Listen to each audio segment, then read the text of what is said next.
On this episode of the Denver Bronco Roundup podcast, powered by BWO, we're talking about last year's training camp headlines. Why?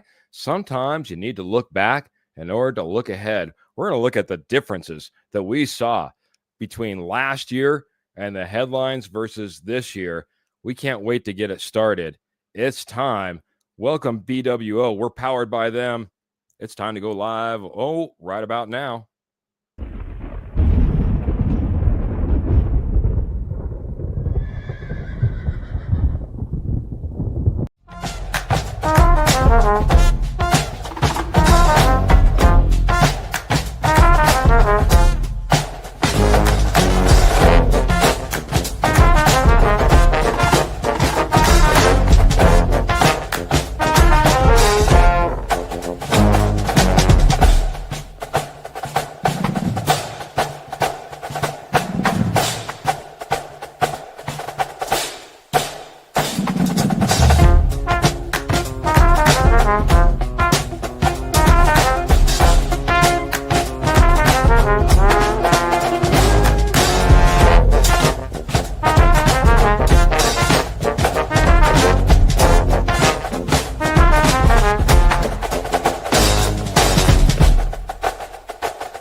Well, welcome in, everybody. This is another episode of the Denver Bronco Roundup podcast. If you don't know, if you're new, if you're coming over from our absolute amazing, powered by BWO fan page right now, my name is Keith Brugman.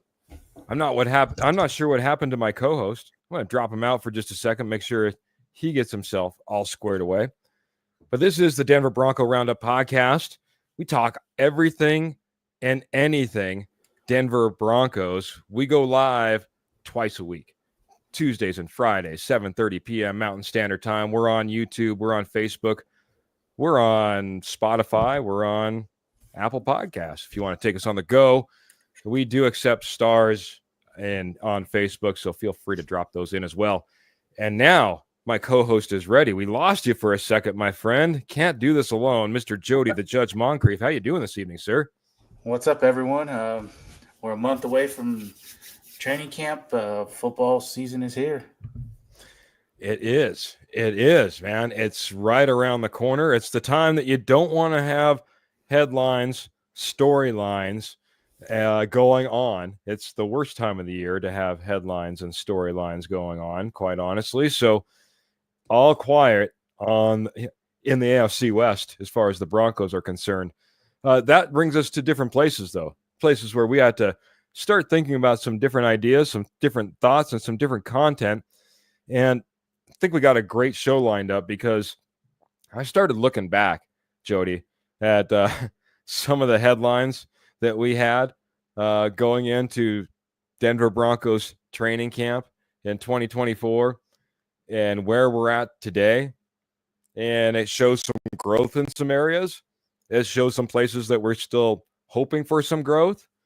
But I think there's a lot of promise overall if you look at last year and now heading into this year. And I think you probably see it a little bit from the media types that are out there comparatively where they had us ranked last year compared to this year, maybe heading into the end of the season. Any thoughts on that, my friend? Mike. Yeah, in 1 year, I mean, last year they had us ranked as the 31st ranked roster. We proved that wrong last year. We improved this defense. 4 new starters. I'll count Alex Singleton just because he was basically out all last year. Got a new running back, new wide receiver, new tight end. Denver's ready to roll, and I think Sean Payton is going all in. Yeah.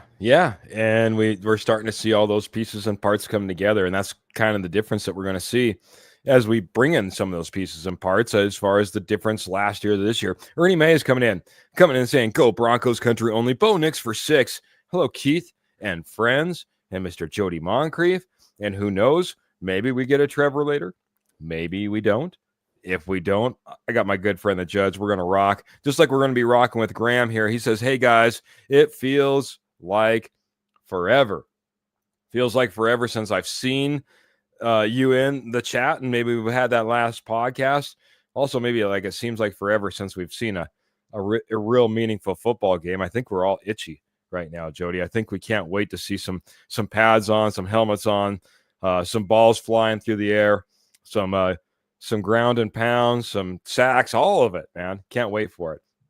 Paul Schaefer coming in as well, saying go Ernie only and the Broncos. Of course, man. Of course, man.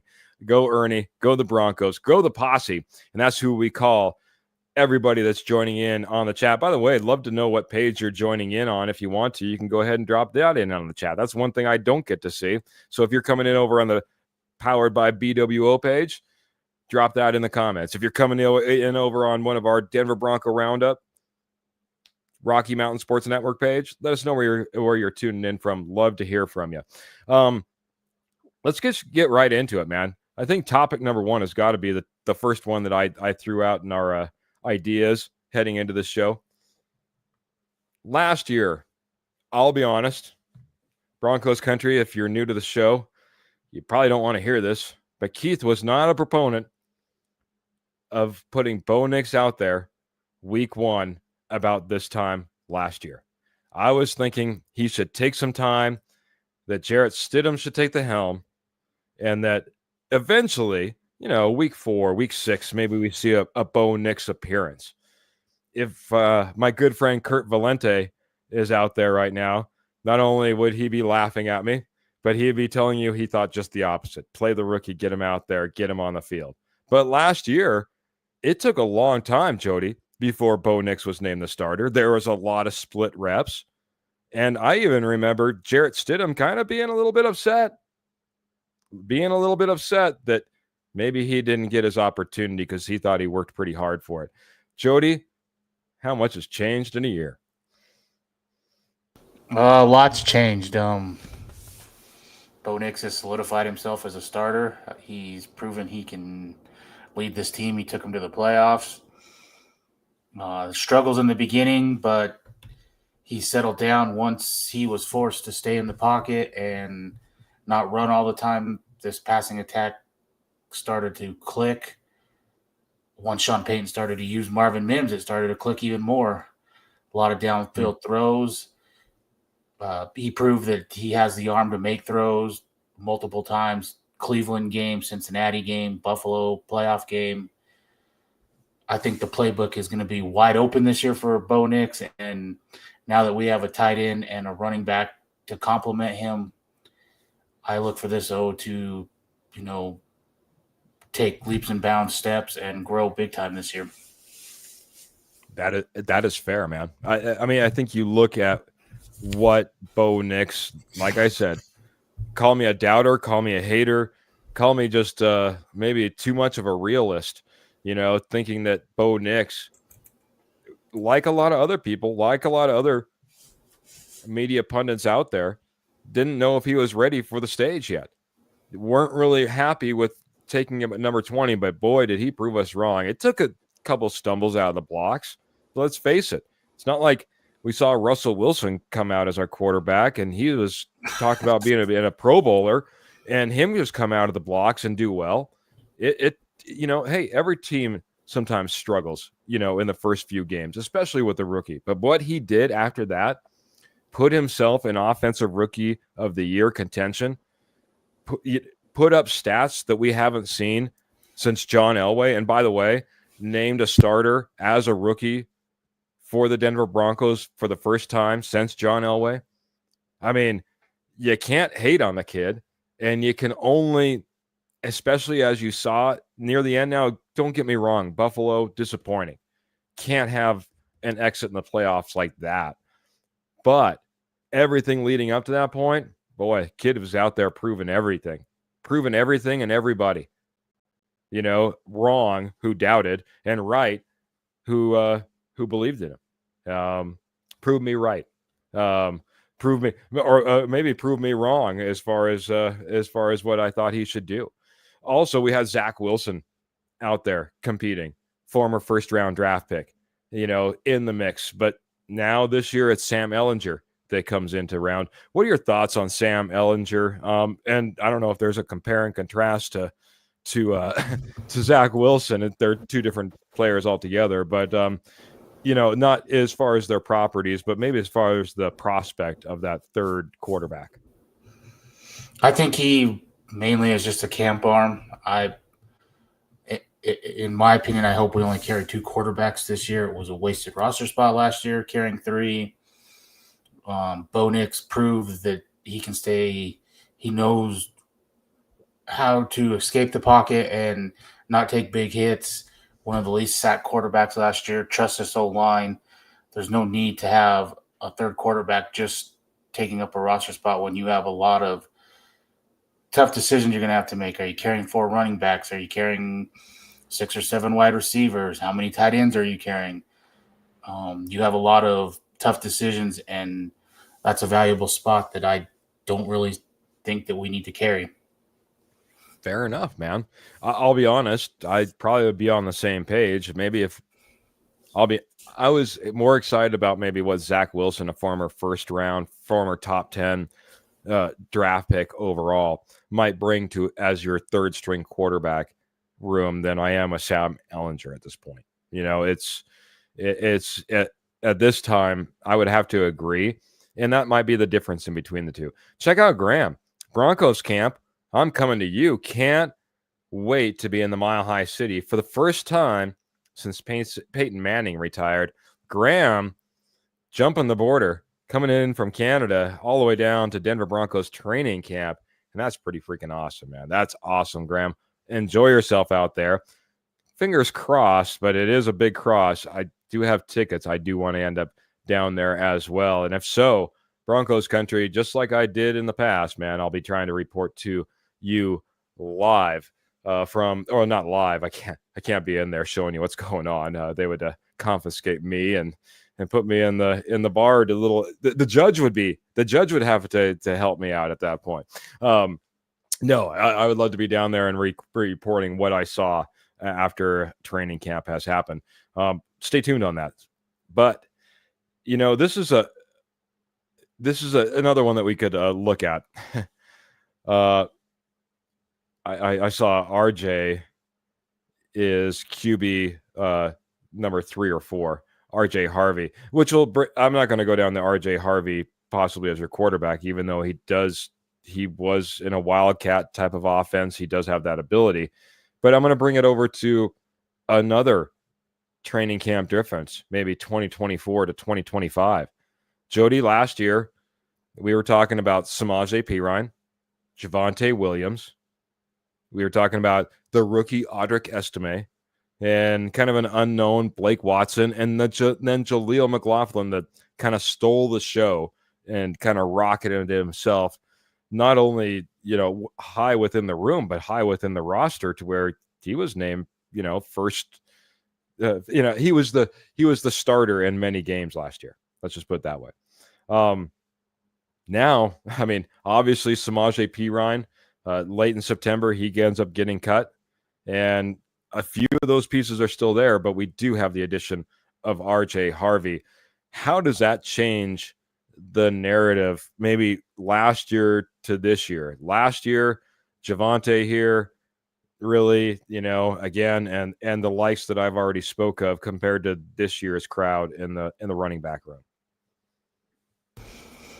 I think it helps not having Javonte there because Sean Payton, for whatever reason, fell in love with him, good or bad. He was good in pass pro, but he was not good carrying the ball.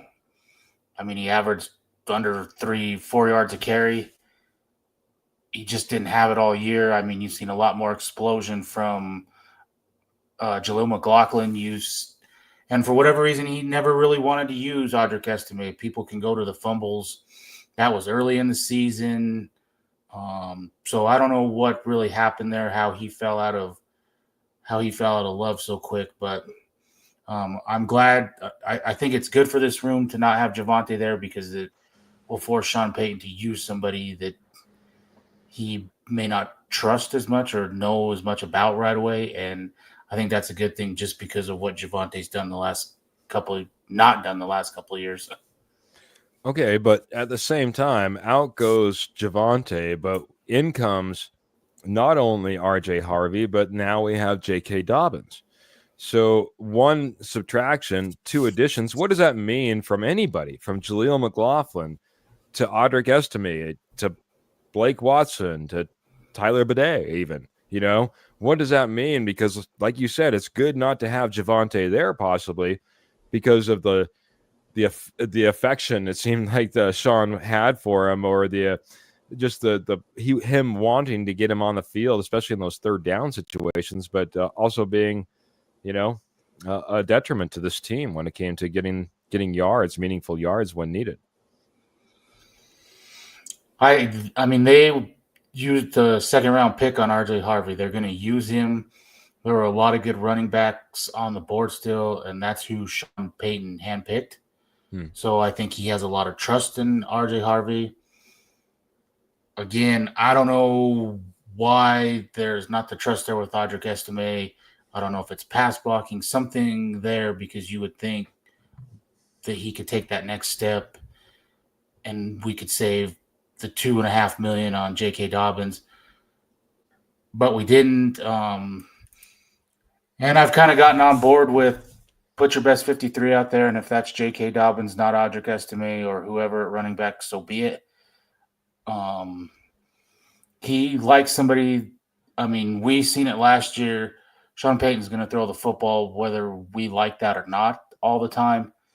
And he wants somebody back there that knows how to pass block and knows how to pass protect. And he knows that J.K. Dobbins can do that. And RJ Harvey is going to come along, I think, slowly in that. That's probably his one knock coming out of college. So, and I don't know what the knock is on Audric Estime. There's just something weird there to me. I don't know.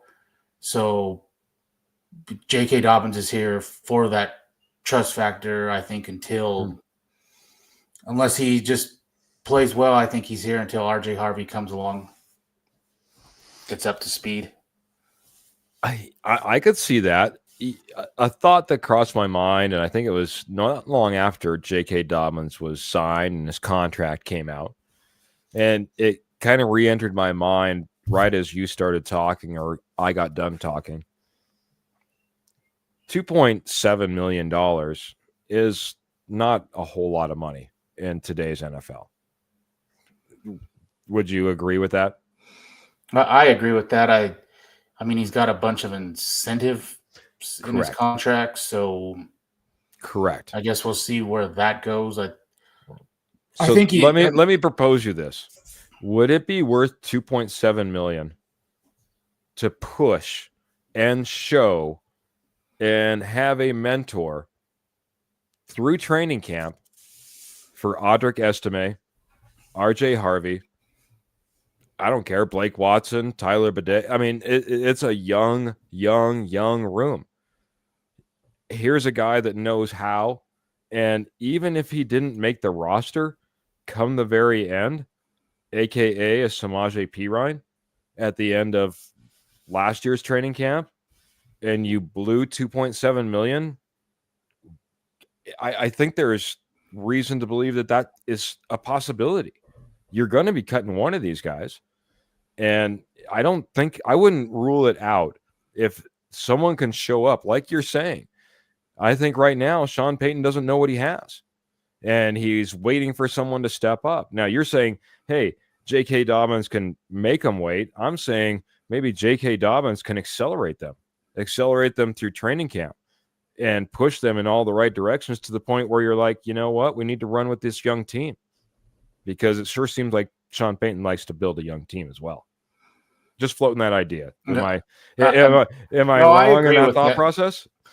I agree with that. But I think he is mainly here. I mean, besides Jaleel, you don't have a running back that has more than what Audric have, 79 carries. You don't have any experience in the room. Yeah. If they were so confident in Jaleel, he would be your starter. He's undersized. Sean Payton, throughout his career, he's always used two running backs anyways. So Well, what I hope for, whether whoever the three are, I hope he sticks to three, and there's not this rotating like last year because I don't think that helped anything. Hmm. Um, Yeah, yeah. yeah, that helped nothing in my opinion. Well, I was just on record on our last podcast, man, saying I want 2 running backs. I don't want 3 running backs. I would love just to get to a 2 running back rotation. You can do it. You just need to find the right couple of guys and have a little bit of faith and trust the coaches.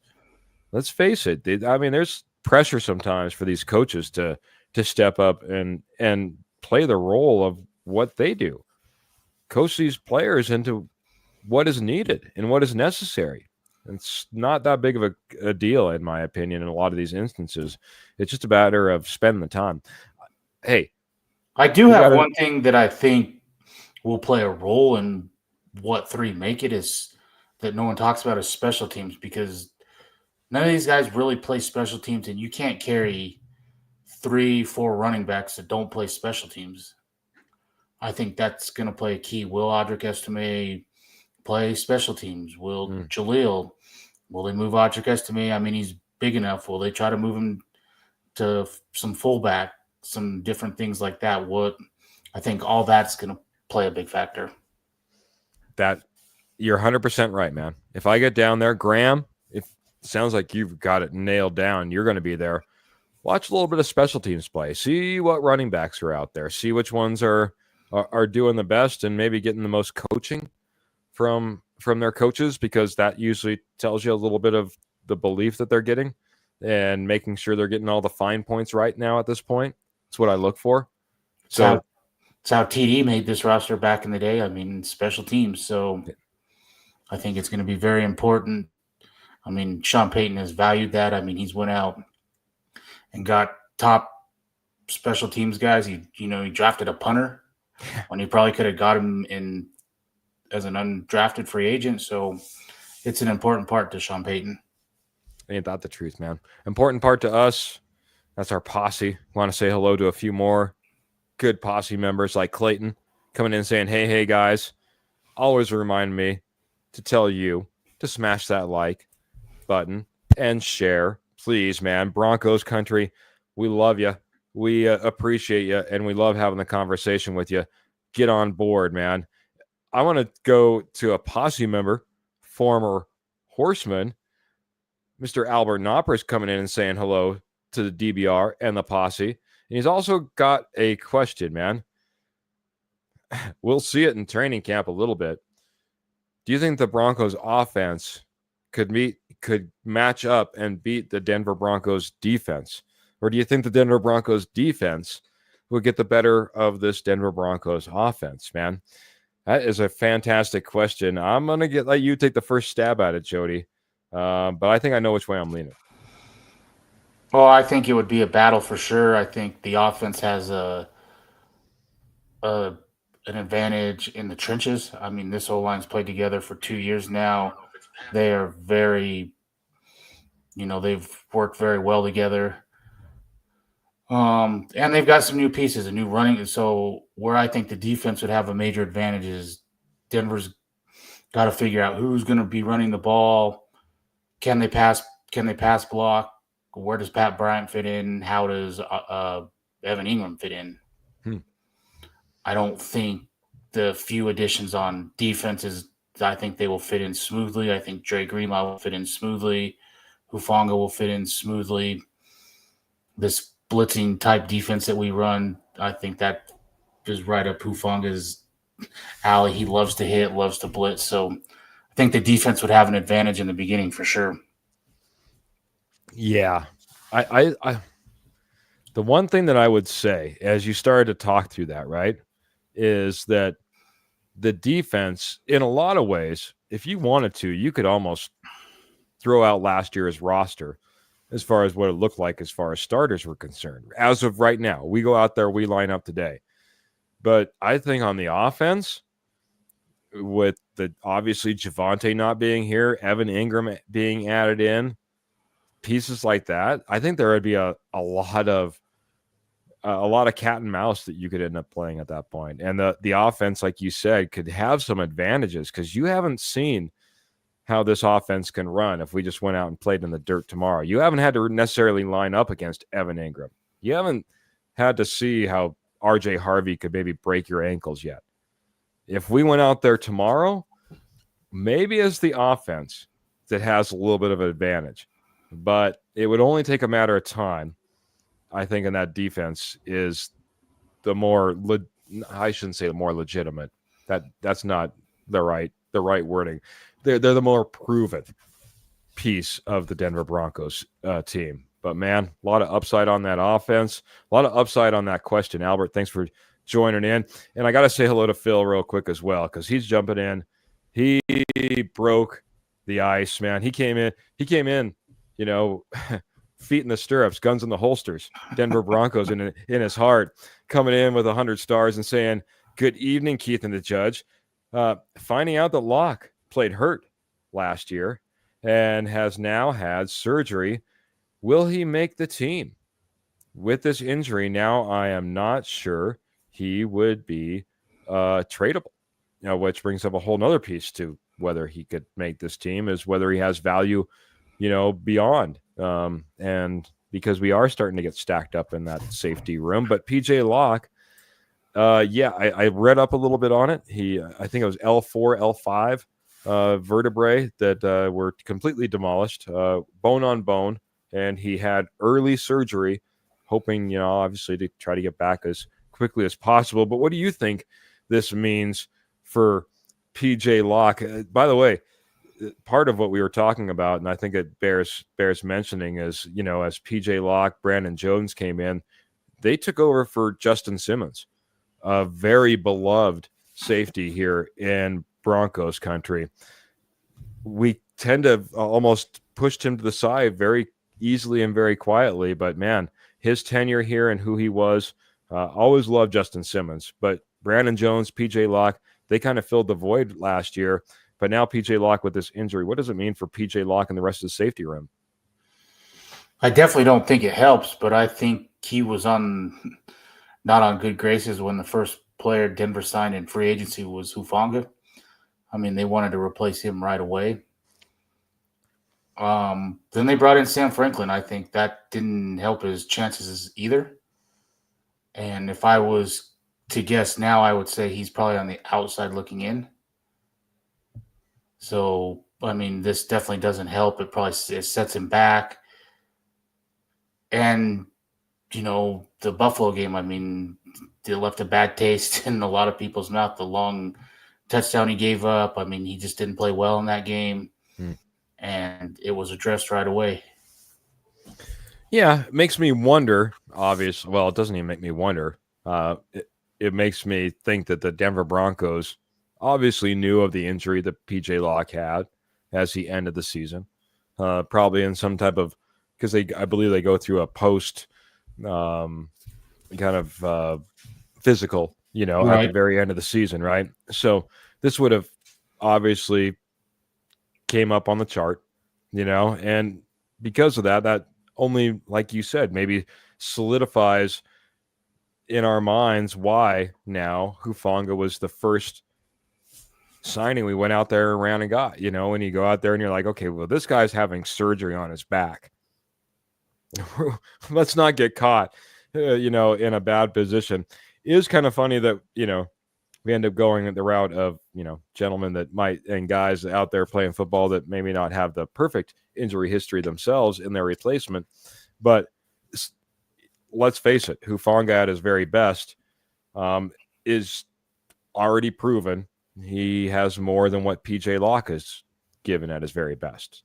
Hufanga has a Pro Bowl selection. I was going to say he's an all-pro. I mean, so that's by peers, voted as one of the best players at his position. So, yeah. So enough said, right? Got to say hello though to Mr. Michael Ronquillo. I wanted to give a big shout out to the Ronk, one of those guys that have been with us forever. I said earlier, where are you coming in from? Whether it's a Facebook, YouTube, Rocky Mountain Sports Network. We just did bring on a very, very powerful, large social media presence for Denver Broncos country. in Broncos World Order, BWO. If you're coming in on that side, I'd love to hear on that as well. But he's saying, good evening, Keith and Jody. Go Broncos, blue and orange hearts. And appreciate you, Michael. Michael's the man. Appreciate you so much coming in here, rocking with us, saying hello to Albert as well. Yeah, I think you're doing the same thing I did. I end up getting into my own podcast, trying to check to make sure that we're taking care of all the stars and all the comments. And next thing you know, your volume's up on your phone. This might be a great time. I want to talk about someone who's not with us in the posse this evening. That's Pearl Heater. I think all of you can relate to this, and I think Pearl wouldn't mind me letting you know. But after 15 years of enjoying her beloved pet, family member, when it comes to a pet, her corgis, she's had to say goodbye today. And I don't know, I might be right around the corner with something very similar with our aging pet. But just wanted to say to Pearl that, hey, if you go back and listen to this episode, and even if you don't, I wanted to let it be known my thoughts are with you, and take care of yourself, and know that you are loved and looked down upon, and known. I know Pearl. Her dog had a great life, guaranteed. Pearl, though, is also our amazing sponsor over at Morgan Trinkets. And Morgan Trinkets has been doing Southwest Jewelry, Southwest Pottery, and Estate Gold at wholesale prices for over 34 years. So if you want to help Pearl out, right now she's just hanging out in your backyard, northern Colorado, southern Wyoming. That's where she does shows. She's at gem shows and fairgrounds and dog shows, because she likes dog shows as well. But she's all out there, selling all her wares. But if you can't get out to one of these amazing shows, and she's no longer nationwide, she's not coming back to your backyard, you can head on over to Etsy and type in Morgan Trinkets Co. And there you are. You see everything that Pearl has to offer. Everything I just mentioned, including, silver as well. And it's sterling silver, 100% sterling silver. All orders over $50 are shipped absolutely free, and all major credit cards are accepted. So check it out. It's on the banner right there. Morgan Trinkets Co. right below me. Over on Etsy, that's Morgan Trinkets Co. All your Southwest Jewelry, Southwest Pottery, Estate Gold at wholesale prices. Check out Morgan Trinkets. Jody, you've had a chance to look over all my points of all the different changes. One of the ones that I wanted to get to, I have in my mind, but was there anything in particular that you wanted to hit off of last year's training camp headlines versus this year's training camp headlines? You kind of hit on it earlier, but I think Bo Nix, he's coming in as a starter. He's, from all reports in the OTAs, has been a leader. He's out showing guys cut here, not here. I mean, you could see it on film. He is trenched as a starter now. He's not splitting reps. And I think this is where he takes a big leap this year. I don't expect no sophomore slump. I mean, what he did last year was pretty impressive with the lack of running game, lack of tight end play. And they have fixed that, in my opinion. So that is one thing that I think we will see a major difference is there's no quarterback battle. That spot is solidified. Yes, I 100% agree. And I want to touch on going from that point, the Bo Nix solidification. We know he's taking all the number one snaps. We're past that point. He proved it out on the field last year. We know what we got. We're rolling forward. I want to talk about headlines from last year's tight end room. Do you? I don't know if we're ready for this, Jody. Last year, it was all about Greg Dulcich is back. He's now maybe healthy. Adam Troutman and a newcomer in Lucas Kroll. It's a big change, man. All of a sudden, you go to a tight end as dynamic as Evan Ingram, a guy that He's so dynamic as a receiver, Jody. He's not really expected to necessarily be lined up tight. He might be out in the slot more than he's anywhere near a lineman or near the line of scrimmage. That's the type of tight end difference that we're talking about. Because let's face it, we've went through it, Broncos country, and it's about time we come out on the other side. The tight end run also has to run. It come to an end. It's kind of like we used to talk about the quarterback carousel. We're off the quarterback carousel with Bo Nix. We need to get off the tight end carousel. And Evan Ingram, knock on wood, stays healthy, looks to be finally an answer that we haven't had. And we're not looking for Greg Dulcich to learn how to run different in order to come out there and be on the field or rely on Adam Troutman or Lucas Kroll. I mean, right now, I guess if you want a wild card, people are calling for Caleb Lohner and excited for what he might be able to do. But it seems like you have something much more sure-handed last year compared to this year with a healthy Evan Ingram coming into camp. Yeah, I totally agree. I mean, last year it was all about Lucas Kroll making big catches in training camp, and he's been the best player out there. Well, that didn't translate to the regular season. And Denver did not get very much production from tight end. I think they were one of the worst teams last year getting production from the tight end. And this is where I think Evan Ingram fits this offense perfectly. He's a Jimmy Graham type guy. I mean, he lined up most of his, like 60% of his snaps were from the slot, not in a tight formation. So you may not see a lot of yards out of him, but I think you'll see a lot of catches and a lot of catches on important downs, third downs over the middle where we were lacking last year. So that is one thing that I think will improve this offense, very much. I missed it because, like I said, I was catching up. Not what you said, because I'm 100% on board with what you said and where this tight end room is going. But did miss the fact that Ron came in here and dropped 100 stars. I was able to jump back over and saw that. So just a big thank you. And I guess if there's two horses now in the arena, I don't know if they're in a race, but Michael Ronquillo and Phil McLaughlin, both 100 stars, man. We appreciate you. It's a little bit rougher this time of year, and can't wait to be talking. And like I said, Michael, still a very big hope that I get down to training camp. And if that's the case, love the footage that I'll be able to provide after coming back from there. Maybe not video footage, but at least my opinion on what I saw. Michael, thanks again for the 100 stars. But you're right. Tight end, I think, is going to be a huge change. I want to get to another headline last year. Last year, I think a few of us were excited, or at least at the thought and the prospect. There was some concerns about maybe the hands overall, but Josh Reynolds came in last year and was going to be a part of this Denver Broncos offense. Ultimately, that did not work out in any capacity. But the other big training camp, I guess, wow or surprise was seventh rounder Devon Vele, and what he was able to put on the display. Now, obviously, the easy part is the easy part when it comes to, the first wide receiver in Josh Reynolds that I mentioned on what the difference will be this year compared to last year. But Devon Vele, that is a different question, man. There's expectations there, and a little bit of a missing in mini camp action, and Pat Bryant takes a little bit of a surge forward, maybe, at least in some people's minds. Don't be counting.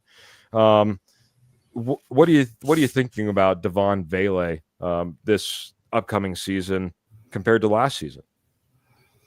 Well, I'm very excited. It sounded like from the small glimpse at OTAs before he missed some days that he had bulked up, that he was solidified as that in the starting lineup, whether you want to say wide receiver 2 or 3, he was in the starting lineup. And, Sean Payton, he was comparing him last year to Marcus Colston. So, I mean, he's got high hopes. So I'm excited to see what kind of jump he takes next year. and it'll only help this team if he can, take that next step forward. Fair enough. It would be, I would say, last year as they started out, Devon Bailey getting a little bit of run, Josh Reynolds obviously getting a little bit of run at the very beginning. No one really had like a solid stake on any particular every down other than Cortland Sutton to start off the year. It seemed like a fairly high rotation of just about everybody. Who takes the place of Josh Reynolds this year? Maybe competing for snaps with Devon Bailey out there. Is it easy enough as just saying Pat Bryant, or is Troy Franklin making a bigger step up this year? How do you see the wide receiver room maybe being different compared to last year? I think Marvin Mims is going to be on the field for 17 games. He's not going to not play for half a season, so that's one big thing. And then I think Pat Bryant, they're going to groom him to eventually take over Cortland Sutton's position. For me, I've said for a while, Troy Franklin, he's the wild card. If he's your fastest wide receiver probably for the size he has. If he's one that can take the next step, that's where I think this can be an elite offense, because he not only has the size, but he's got the speed that Pat Bryant and Sutton does not have. If he can, fix those drops and stuff, I think that's the wild card for me. I mean, he has a huge ceiling or huge floor, really. And if he has a huge ceiling, this offense could be elite next year. 100%, man. Devon Bailey, bigger, healthier, stronger, more in tune with the offense, producing right out of the gate. That would be huge. That would be big. Troy Franklin being out there, bigger, faster, stronger, more in tune with the game. I think that would be huge. Marvin Mims has opportunity to maybe get out of that gadget role a little bit and become maybe that wide receiver. I really wanted Marvin Mims to become more a legit wide receiver. From stem to stern, though, it seems like we're stacked, and we're stacked with guys that we didn't necessarily have to bring in as as an implant from another organization, even though Josh Reynolds had ties. Now you're talking about kind of homegrown guys that we're starting to put together now here on Broncos country, and you kind of do the pick of the litter. I want to go from earlier. We had, I'd say, almost a fantasy matchup from Albert Knoppers asking Broncos offense versus Broncos defense, who would win, fantasy scenario. I'm going to go over to Phil McLaughlin. He jumped in with some stars earlier. He's jumping in with a question now. He says, considering the production, quote unquote, the production we got last year from the tight end, the linebacker, and the running back, he wants you to take your magic wand, and he wants you, Mr. Judge, and then myself, to tell him which position you would give the magic to. If you had to choose tight end, linebacker, running back, make them magical next year beyond our wildest dreams, even if the other two fall flat on their face, which one would you give the magic to? This one's easy for me. For me, it's linebacker. You've seen it in the Buffalo game. I mean, we're a missed field goal away from being tied at half with Buffalo, and Buffalo they were exposing us in the first half, but they exposed us in the second half, running right down our throat. And you can say it was the D-line, I'm right on board with what Sean Payton did. It was linebacker. You had D-line men holding up both offensive linemen, linebackers missing gaps. You had P.J. Locke missing gaps, and it was addressed right away. They went out. Dre Greenlaw, Hufanga, right away, that was addressed. So for me, and you get Alex Singleton back. I mean, for whatever you want to say, he's a tackling machine. He doesn't miss. For me, I think that shares up a lot of things. You don't have to score a lot if your defense is holding them to little points. So fair enough. I'm going to go a different direction, but not too far off. Jody, if Kurt Valente was here with us this evening, and I asked him, how do you win championships, Kurt Valente, what would his answer be? Run the ball and play defense. There you go. You chose the defense. I'm going to give my magic, just like Michael Ronquillo, to the running back. I'm going to go ahead and make sure that we can dictate games. We can slow it down. We can speed it up. We can play whatever game we want. We can play keep away on offense because I think, quite honestly, with everything else you have around, Bo Nix and even the pieces and parts he had last year with a great running game, completely different team, man. You don't end up with bad field position. You don't end up putting your defense in a bad position. You can dictate the clock. You're not holding on at the end of games hoping that there's not a blocked field goal. You get to dictate at that point. So that I'll go running back. The reason I could have went either way, I'll be honest, but I'll go running back. The reason I didn't say running back is because of who's calling plays, Sean Payton. And I've said this before, it didn't matter last year if you had Derrick Henry, Saquon Barkley. You have to call run plays. And I don't know if it was a gimmick or if he was being funny, but the fact that he writes run the ball on his play sheet, I mean, that's a problem. There were games that we were running the ball and then just went away from it. At the Chargers, we ran down the field against the Bengals and then stopped. He has to show a commitment to running the ball, and until that happens, to me, it doesn't matter who's really back there because Sean Payton has to want to give them carries and want to give them enough carries to make an impact. I agree, man. I agree in a lot of ways, man. We saw how Sean Payton got away from what he was supposed to do. We got on here episode after episode. By the way, when the regular season comes around, we go live right after the game, post game, break it down, get your reaction as well. So there's plenty of times we're like, what happened to the run game? Where was it? Where did it go? That was the most frustrating thing. Not why didn't it work?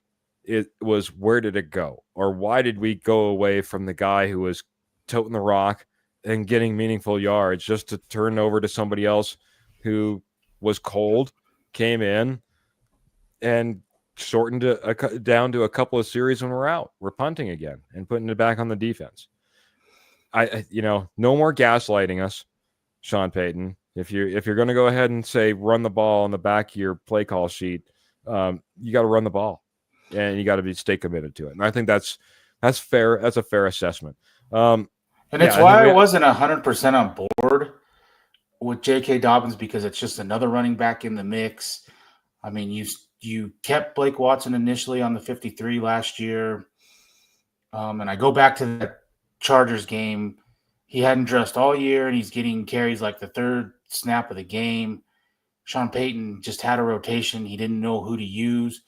And I hope this year, whether it's 2, 3, 2 would be ideal, that he commits to that, and it's not every game we just if that makes sense. I just want commit to somebody and use them, and you got to get their feet wet. You got to get them a sweat built, and you can't get a carry and then you're out 2 series and then get a couple carries, and that's what it felt like last year. Yeah. I've seen it throughout time and throughout history. Michael Ronquillo is helping soften the blow. He's saying, well, last year Sean Payton just didn't maybe feel like he had the running backs to work with in the offense last year. We have made some changes. Maybe that'll be the difference. Even you went on record. You said, I don't care who it is, just commit. And I think, if Michael's right, he's brought the right guys in. He sees 2, maybe 3 guys tops. He commits, and they're out there running the ball like they should. I think we'll all be very happy. One last one I wanted to get to, and then I have a final question for everybody, because as we went through this and we went through Bo Nix being questioned and being a very, very late announcement to being the starter for the Denver Broncos before week 1, to the running back situation, to the tight end situation, everything from last year, Greg Dulcich being our big hope, and maybe the Lucas Kroll comes around. It's amazing to think that this was only just a year ago and where this team is at. Last year, the last point I'm going to get to, and the question I'm going to have for everybody after this, I'll get to both back to back. That first part, this edge, this defensive line, this edge room, all of a sudden turned it on in training camp last year. There was reports that they were in the backfield all training camp. And people were like, well, hey, it's not full pads, yada, yada. But there were reports from Jonathan Cooper to Barron to, Malcolm Roach to JFM, just disrupting and getting through last year. It was the marker that made us go, holy cow, Nick Bonito, look at the season he had last year. Look what Zach Allen did last year. Look how great JFM and Malcolm Roach were as far as pickups for this team. You could go up and down that defensive line and edge rushing room, and it translated from last year to this year. So, I'll just throw it out, and it'll be the question for you. It'll be the question for everybody. The defense did that last year. I don't know. I mean, yeah, we'll hope to see progression. You can talk a little bit about what you see out of that defensive line, that edge room. But then the second question I have for Broncos country, what storyline are you looking for this year? Like I said, last year, you could range anywhere from, the Greg Dulcich that was out there to you name it. Josh Reynolds. I mean, these are names that were on the tip of our tongue, but all of a sudden it's in the past. But what ideas and thoughts do you have around training camp? The things that, the rooms and the people that are going to move up, maybe in the people that are going to be the Greg Dulciches and the Josh Reynolds of yesteryear. But first, Jody, before we get to that, man, your thoughts on this edge rush and this defensive line. Oh, I love our edge rush. Nick Bonito last year, I mean, he was third in the NFL in sacks. I think he's only going to get better. Jonathan Cooper, of the two guys at the beginning of the season last year, I thought Baron Browning was going to be the guy. Jonathan Cooper proved that to be wrong to the point that they just flat let Baron Browning go. So, yeah, I love this room. I love DeAndre Tillman. And I like the rookie we got from Alabama. I think he's going to play a lot of special teams, but he has pass rushing skills, and you can see him in certain packages. So I think it's probably our deepest spot on this roster, and they fit perfectly for what Vance Joseph likes to do in this blitzing type defense. So Q Robinson, right? Q Robinson, yep. Thank you. All of a sudden, I had questions of whether it was Savion Jones or Q Robinson in my head, and I was like, "No, that's Q Robinson." I just needed some affirmation there. I think you're right. I mean, there's no reason that this team should be or this defensive line, this edge rush should be taking a step backwards. There's no indication it should. They have better linebackers behind them. I think, but another year with Nick Bonito, I think another year just this group being together could be absolutely amazing. Like I said, for me, and this is what I guess I was trying to get to, I kind of threw a bunch of words out there, but storylines of 2025. And I guess, for me, one storyline that I guess I'm really looking for is who's going to be that wide receiver that really steps up. Because I think you're starting to stack this room with a lot of candidates too. We do have Devon Vele, and we do like to see, would like him to, come back into training camp now after a little bit of time off and take over where he kind of left off. Looking fantastic by all first reports. But then you have Pat Bryant, and then I hear Troy Franklin and the leap forward that he's making, and Marvin Mims isn't going away. I mean, there's just a ton of guys, and I'm not even bringing up guys like A.T. Perry or anything like that if you really want to go deep on this roster. But there's going to be a storyline, I think, out of this wide receiver room that we're not seeing coming. Last year, Devon Vele rocketed up out of the 7th round position.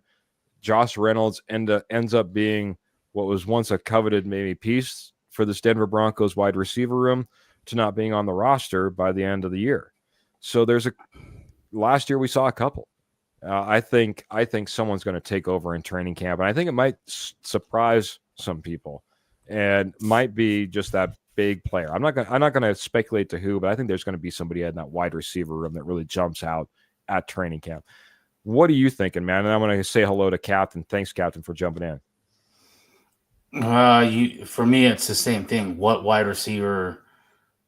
Sutton is going to be the number one, but what wide receiver does Marvin Mims continue to do what he did the second half of the season? I mean, you prorate his numbers out. He was close to 900 yards and 14 touchdowns. I mean, so does he continue that path? Does Troy Franklin take that next step? Where does Pat Bryant fit in? Those are the questions for me. There's a lot of mouths to feed, and who's gonna eat? Um, that for me, and the same with the running back. What three? My guess is he carries three, not counting the fullback. What three does he keep, and what's the rotation right away? Where does J.K. Dobbins fit in? Is he the starter right away? Is he not? Is he a third down pass protector? That's what I want to see. Those are the two big ones for me, because I think the rest of the offense is pretty well set. I think the defenses, your starters are pretty well set. So those are the two positions for me.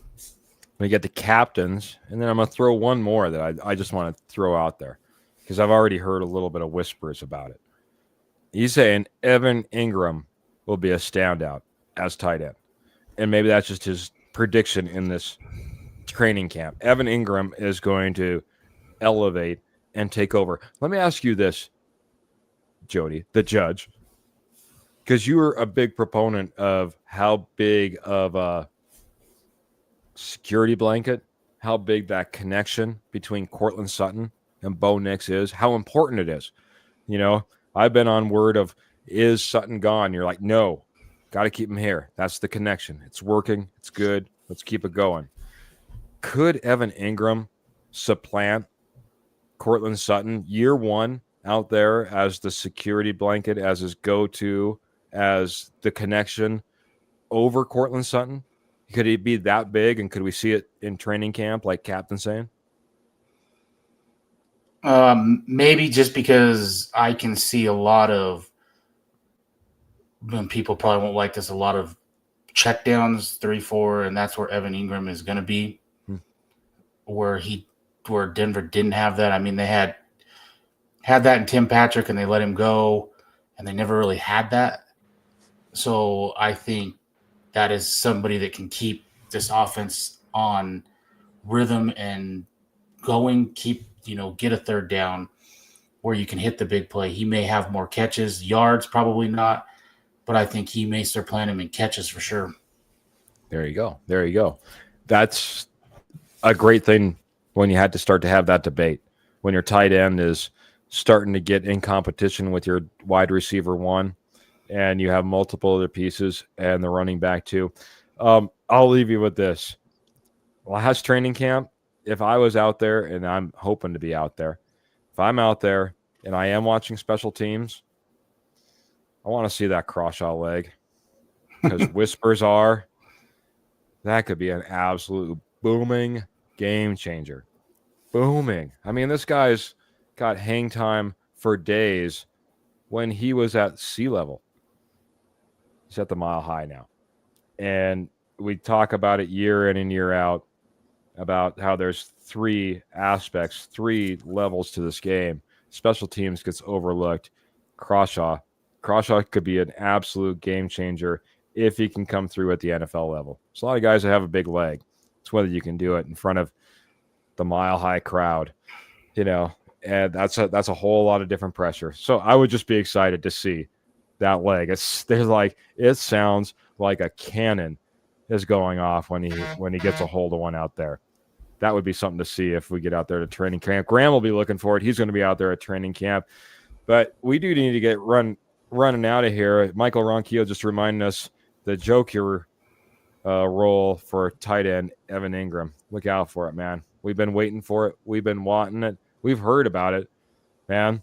I feel like it's we've been out there like Batman searching for the Joker for so long, and now maybe we finally got the Joker in one Evan Ingram. Could be interesting. Jody, we got to roll, though. We're right at the time. Just almost perfect, man. Get some final thoughts in for Broncos country. BWO, Broncos World Order as well, who's come along for the ride, and all of our posse until we get to see him again. Yeah, it's good to have new followers and a new platform to showcase the show. I'm excited. Hopefully everyone can stay healthy the next month. That's what I worry about the most. I mean, I haven't been this excited for, a team since probably 2015. There's, in my opinion, there's not a spot that we lack or what I would say is a weakness. We filled spots that were weaknesses last year. And I think that's pretty impressive, still doing it, eating 35 million of Russ's dead cap still.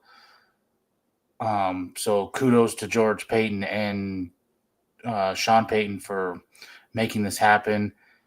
And if everything plans out right, I expect Denver to make a deep postseason run. And where that plays out, I don't know, but that's what I expect. And Broncos fans should be happy for that. Little bit of a gambler. We're gambling on the health and conditioning team a little bit, because if they come through like they have been coming through and the pieces and parts that we've brought together, you're absolutely right, Jody. Can't wait for this upcoming season. But first will come training camp. And that's when we're going to start airing some of these storylines. Last year, Jaleel McLaughlin broke onto the screen. Last year, it was Devon Vele that broke onto the screen. Last year, it was Bo Nix who made it be known that he is the starter week 1. Those are just 3 headlines that we may not have known heading into training camp that were evident by the time we got done with it. It's right around the corner. It's always good to look in the past to maybe help us think about the future. The future's bright, man. The future's bright with Rocky Mountain Sports Network, Denver Bronco Roundup Podcast, BWO, Broncos World Order. We appreciate you all so much. The posse, thank you all, man. Hopping, questions, ideas, thoughts, star givers. You guys are absolutely amazing. Thank you for being with us. Keep getting bigger, keep getting stronger. Make sure you like, share, subscribe. Live Tuesday, Friday, 7:30 p.m. right here on Facebook, YouTube. Catch us on Apple Podcasts. Catch us on Spotify. Heck, you can hit me up over on X if you want to. Look for me there. Love to be friends with you. That being said, we do need to get out of here. And over here at the Denver Bronco Roundup Podcast, we get out of here one way only. How is that? Well, got to keep your feet in the stirrups, guns in the holsters, and of course, the Denver Broncos in your heart. Till next time, we're out of here. Have a great night, everybody. Take care.